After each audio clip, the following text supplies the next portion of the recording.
Hey there, welcome to Module 5, Weekly Emails.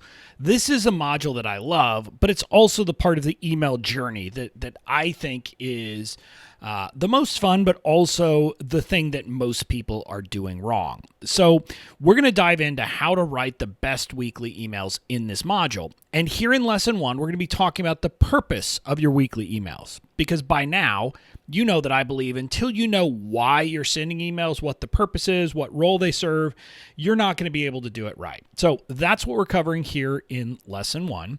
And specifically in this lesson, you're going to learn the role your weekly emails play in the overall email journey, what you want to achieve with your weekly emails, and what you should not be doing with your weekly emails. Because most people are doing something fundamentally wrong, and we want to make sure you're not doing that. So that's what we're going to cover. Now, let's start with a review of where the weekly emails fit into the overall email journey for your subscribers. Now, you've seen this kind of journey chart multiple times, and here we're getting towards the end of the primary buyer's journey. Your weekly emails happen after people have already kind of gotten to know or, gotten the acknowledgement of the catch email, gotten information either about your product, like kind of a tripwire product, or your freebie to really kind of establish rapport in the nurture sequence, and then gone through your welcome sequence so they know you, your world, how you can help them, etc.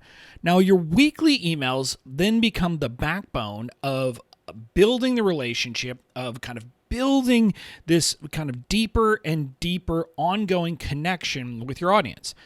For long-term subscribers, your weekly emails are the emails that they will be getting the most over time, because this is what they get week in and week out. It's kind of your weekly nourishment, your weekly deposit to build your relationship and to provide value for your subscribers. And so that's where they fit in. Now, what I want to stress is that your weekly emails are where the real magic happens. And I believe this to my core. And what I will tell you is that the other things are important. A good catch email is important. A nurture sequence is important. A welcome sequence is important. And yes, promo sequences are important. But if you do all of those things right, but you just didn't send weekly emails, or you send really crappy weekly emails, you're not going to get nearly as much as you could. Now, on the other hand, if you're sending truly great weekly emails, you can kind of like the promo emails, you're going to need to do at least a satisfactory job. But if you're sending great weekly emails, people are almost pre-sold, because your weekly emails are what transform relatively cold leads into red hot buyers.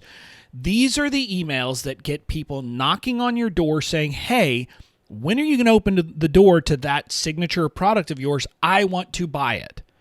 And that's what you can achieve if you do it right. So again, I want you to focus on this and really kind of understand that nailing your weekly email is a very important part of your overall marketing plan as an online marketer.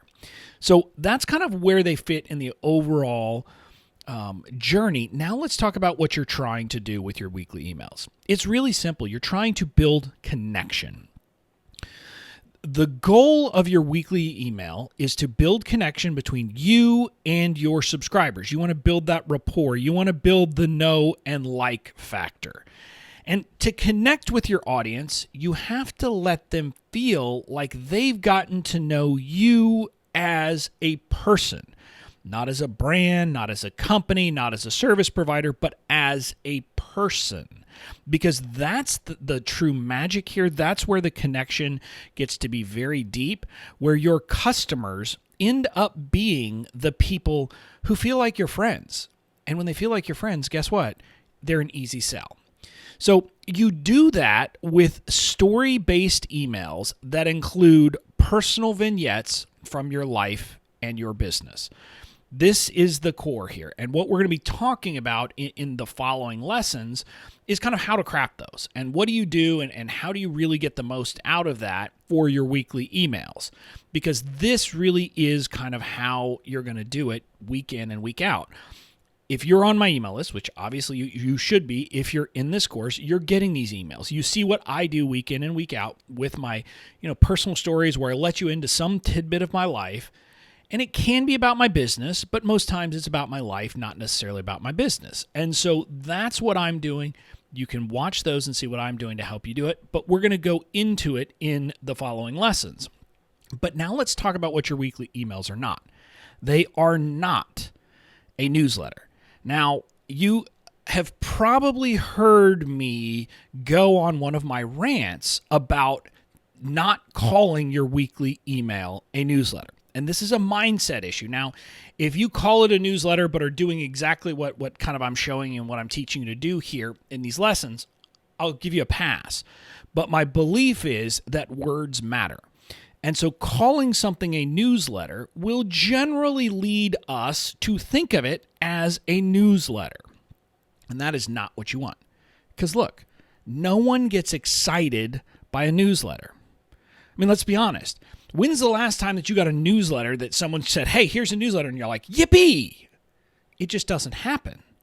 So you don't get excited by it, but more importantly, a newsletter definitely doesn't build a connection between you and your email subscribers. Again, think about what a newsletter is. It's kind of like a mini newspaper, if you will. And you're just giving updates and telling what's going on, etc., but you're not sharing you. And there's not a coherent story and kind of this ongoing sense that people get to know you as a person.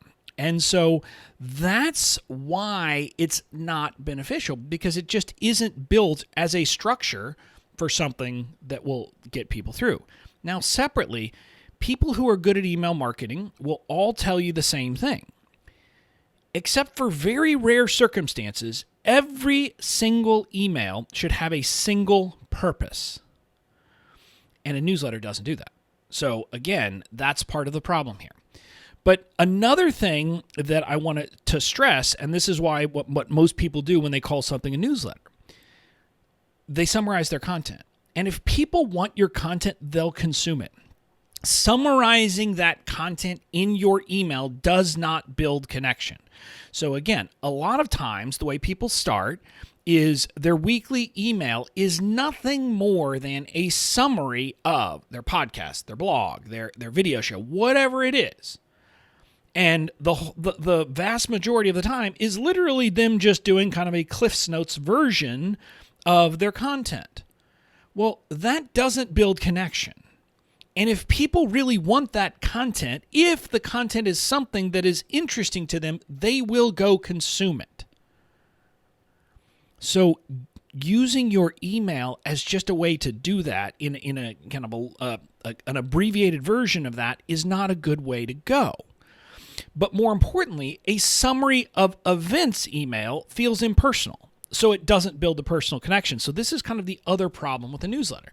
So a newsletter kind of has two problems. One, you likely are just summarizing stuff that people can get elsewhere. And two, it's a summary of stuff and it's not kind of a personal connection. So you want to avoid that. Now, I want to make a note here.